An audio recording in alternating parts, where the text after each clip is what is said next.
살면서 한 번쯤은 이런 경험을 해보셨을 겁니다. 처음 눈이 마주치는 순간 심장이 멈추는 것 같았죠. 분명히 처음 만나는 사람인데 왜 이렇게 낯이 익은 건지. 이유도 모르게 눈물이 날 것 같은 그 묘한 감각 기억하시나요? 많은 분들이 이것을 운명이라고 생각합니다. 그런데 오늘 여러분께 정말 충격적인 이야기를 드리려고 합니다. 그 감각은 운명이 맞습니다.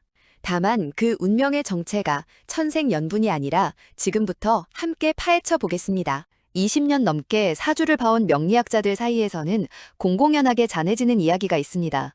첫눈에 강렬하게 끌리는 사람일수록 오히려 더 조심해야 한다는 거죠. 왜 그럴까요? 지금부터 사주 명리학에 전하는 소름 돋는 인연론을 함께 살펴보겠습니다. 먼저 전생의 원수 인연이라는 개념부터 이해해야 합니다. 동양 철학에서는 인연을 크게 세 가지로 나눕니다. 천생연분, 업연, 그리고 원결입니다. 천생연분은 우리가 흔히 알고 있는 개념이죠.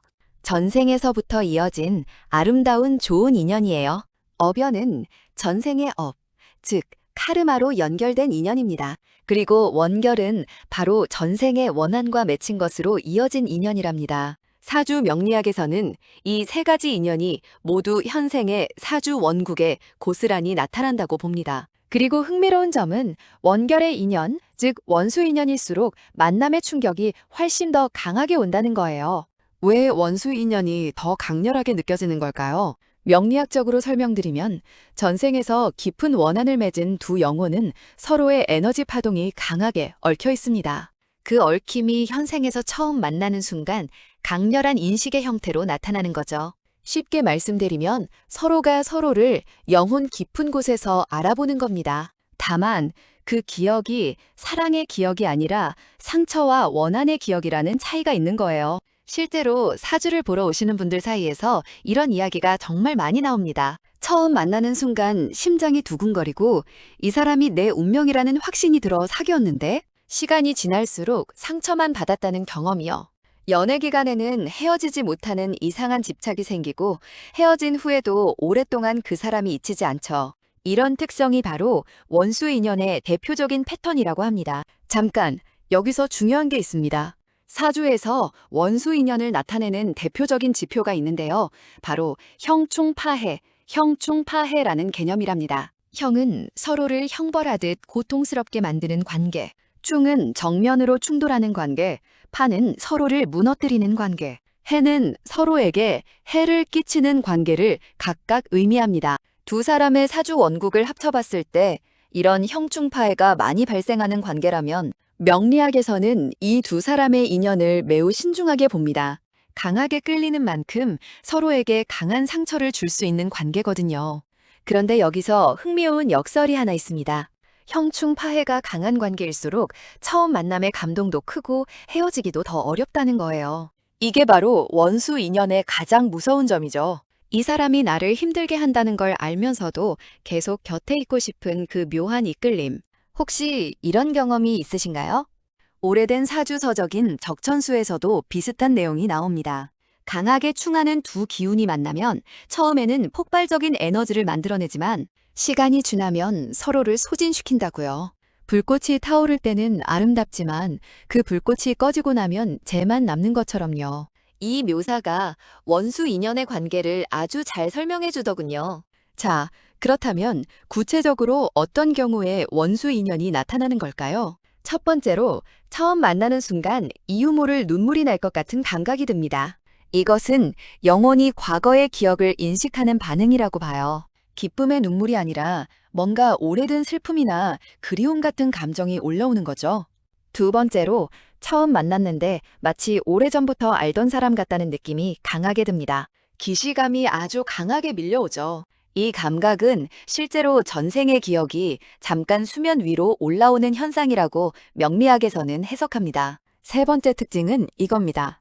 만나는 순간부터 설명할 수 없는 강렬한 집착이 생기기 시작합니다. 아직 사귄 것도 아닌데 이 사람을 잃으면 안 된다는 불안감이 드는 거예요. 이 감각이 사실 아주 중요한 신호입니다. 천생연분의 이끌림은 편안함으로 시작되는 경우가 많은데 원수 인연의 이끌림은 집착과 불안으로 시작되는 경우가 훨씬 많거든요. 이게 핵심인데요. 사주에서 원수 인연을 나타내는 또 다른 지표가 있습니다. 바로 일주일 충관계예요. 자신의 일주와 상대방의 일주가 정면으로 충하는 관계. 예를 들어 갑자일주와 경호일주 또는 병호일주처럼 천간과 지지가 모두 충하는 관계는 특히 강한 에너지를 만들어냅니다. 이런 관계의 두 사람이 만나면 처음에는 불꽃 같은 끌림이 있지만 갈수록 서로를 깎아내리는 방향으로 흘러가기 쉬워요. 실제 사례를 하나 들어드릴게요. 60대 여성분이 사주 상담을 받으러 오셨습니다. 30대에 첫눈에 반해 결혼한 남편 이야기를 하시더군요. 처음 눈이 마주치는 순간 이 사람이 내 전부라는 확신이 들었다고요. 하지만 결혼 후 20년간 끊임없는 갈등과 상처만 있었습니다. 그분의 일주와 남편의 일주를 확인해 보니 전형적인 일주충 관계였어요. 서로에게 강렬하게 끌렸던 그 이유가 사실은 전생에 강한 어변이 작용했기 때문이라는 해석이 나왔습니다. 그분이 상담이 끝나고 나가시면서 하신 말씀이 아직도 기억납니다. 이제야 왜 그렇게 힘들었는지 이해가 된다고요. 그 한마디가 마음에 오래 남더라고요. 여기서 놀라운 사실이 하나 더 있습니다. 명리학에서는 원수 인연이 꼭 나쁜 것만은 아니라고 봅니다. 오히려 이 인연을 통해 전생의 업을 풀 수 있는 기회가 주어진다는 거죠. 전생에서 맺힌 원한을 현생에서 용서와 이해로 풀어낼 때 그 두 영혼은 비로소 자유로워진다고 합니다. 그렇다면 전생의 원한은 어떻게 맺히게 되는 걸까요? 동양 철학에서는 전생의 원한이 크게 세 가지 이유로 생긴다고 봅니다.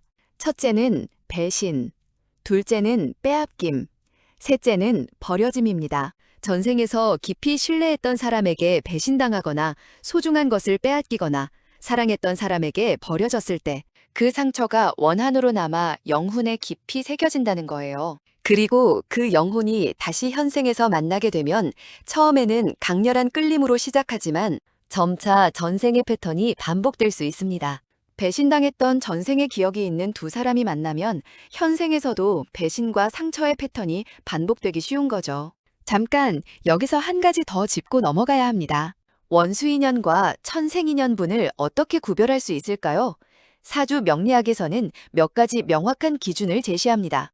천생연분은 만남이 편안함으로 시작됩니다. 처음 만나는데 오래된 친구를 만난 것처럼 편안하고 안정된 느낌이 들죠? 반면 원수인연은 만남이 강렬함으로 시작됩니다. 가슴이 두근거리고 불안하며 집착적인 감정이 생기는 거예요. 시간이 지날수록 서로를 성장시키는 방향으로 흐릅니다. 함께 있을 때 각자가 더 나은 모습이 되는 거예요. 하지만 원수 인연은 시간이 지날수록 서로를 소진시키는 방향으로 흐릅니다. 함께 있을수록 기운이 빠지고 지쳐가죠. 또한 천생연분은 헤어짐이 자연스럽습니다. 인연이 다하면 각자의 길로 담담하게 갈 수 있어요. 하지만 원수 인연은 헤어짐이 극도로 어렵습니다. 상처를 줘도 받아도 헤어지지 못하는 이상한 집착이 생기거든요. 두 번째 사례도 들어드릴게요. 40대 남성분이 상담을 받으러 오셨습니다. 10년 지기 사업 파트너 이야기였는데요. 처음 만나는 순간부터 이 사람이 인생의 파트너라는 강렬한 확신이 들었다고 합니다. 함께 사업을 시작했고 초반에는 폭발적인 성과를 냈어요. 하지만 결국 배신으로 끝났습니다. 사주를 확인해 보니 두 사람 사이에 전형적인 원수 인연의 지표들이 나타났습니다. 강렬한 첫 만남의 에너지가 결국에는 서로를 무너뜨리는 방향으로 작용한 거죠. 이 패턴이 반복되는 이유가 있습니다. 명리학에서는 이것을 업의 반복이라고 부릅니다. 전생에서 풀지 못한 업이 현생에서 비슷한 상황을 만들어내는 거예요. 같은 실수를 반복하는 거죠. 그래서 원수 인연을 만났을 때 중요한 것은 이 인연이 나에게 무엇을 가르쳐 주려 하는지를 이해하는 겁니다. 이게 바로 원수 인연이 우리에게 주는 진짜 의미입니다. 전생의 원수 인연을 현생의 원수 인연은 단 하나입니다. 그 인연을 통해 성장하고 용서하고 자유로워지기 위해서예요. 명리학에서는 이 과정을 업을 푼다고 표현합니다. 전생에서 맺힌 원한을 현생에서 이해와 용서로 풀어낼 때 비로소 그 인연은 완성되는 거죠. 자, 그렇다면 실제로 원수 인연을 어떻게 대처해야 할까요? 첫 번째, 이 관계가 나에게 주는 감정 패턴을 관찰하세요. 만날 때마다 기운이 빠지고 지치는 느낌이 든다면 이 인연이 나를 소진시키고 있다는 신호입니다. 반대로 만날 때마다 에너지가 충전된다면 좋은 방향의 인연일 가능성이 높죠. 두 번째, 집착과 진심을 구별하는 연습이 필요합니다. 원수 인연에서 오는 강렬한 감정은 종종 사랑처럼 느껴지지만 사실 집착에 가까운 경우가 많습니다. 이 감정이 상대방에 대한 진심 어린 애정에서 오는 건지 아니면 전생의 업으로 인한 집착에서 오는 건지 스스로에게 솔직하게 물어보는 게 중요합니다. 세 번째, 용서의 에너지를 연습하는 겁니다. 명리학에서는 원수 인연을 푸는 가장 효과적인 방법이 용서라고 돕니다. 상대방이 나에게 상처를 줬다면 그것은 전생에서 이어진 패턴이 반복되는 것일 수 있어요. 그 패턴을 끊는 것은 복수나 분노가 아니라 용서와 이해라고 합니다. 쉬운 말이지만 가장 어려운 실천이기도 하죠. 네 번째, 전문적인 도움을 받는 것도 방법입니다. 신뢰할 수 있는 사주 명리학자를 통해 두 사람의 사주를 함께 분석해보는 것도 좋습니다. 두 사람의 사주에서 나타나는 인연의 성격을 파악하면 이 관계를 어떻게 다루어야 할지 방향을 잡는 데 큰 도움이 되거든요.